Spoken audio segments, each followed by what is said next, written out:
I'm going to start in perhaps a more trivial sort of place with this article from The Guardian that I saw, which had the title, "There's a sense that celebrities are irrelevant, and has coronavirus shattered our fame obsession? With their means of gaining attention dwindling, the famous are in panic mode, cluttering up Instagram and singing from their mansions." And of course, there was that infamous Gal Gadot, lead singing thing that she did where she sung Imagine with 50 of her friends on social media that was like canned by just about everyone. And there's plenty of examples too of some tone deaf celebrities, saying how tough life is while they're in lockdown in their mansions and all that sort of thing. And it's just the broader public are like, yeah, guys, just this isn't working. And maybe it's just highlighting that maybe when like the public may be demanding that celebrities actually provide something more than just sensation. They actually have to provide something of value like they did in the good old days. Well, that's a really good point, Ben. I mean, when I first saw this story, I was probably a bit like you. It doesn't border on the trivial, but then you actually have a bit of a think about it. And the great thing about COVID is that it's been a real leveller.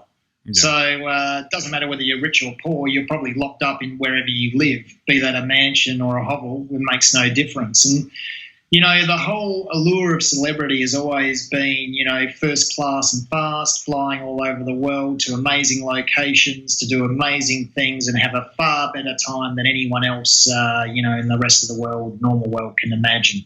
And that's been taken away. So even if you've got a beautiful mansion now, you're stuck there. And, of course, then, if you're a celebrity and, your last 50 posts are in the same room or by the same poolside, well, what's so exciting about that? And so I think the other thing that happens then is your posts start to look like everyone else's on Insta or Facebook. And I think it really has maybe not tarnished, but it certainly takes some of the shine off the whole idea of celebrity when they just end up TikToking like you end up TikToking. They take the same photo that you take. And, really you see that everyone's really at the end of the day the same when it comes to a virus. Exactly. And I guess for me, it was just more some of the more egregious examples where they were complaining when people are obviously experiencing far tougher conditions when, really realistically they're not. And it was just a bit unfortunate. Obviously there were examples where that wasn't the case, where I think there was some effort by some to try and, add to the conversation, but it was a bit hit and miss.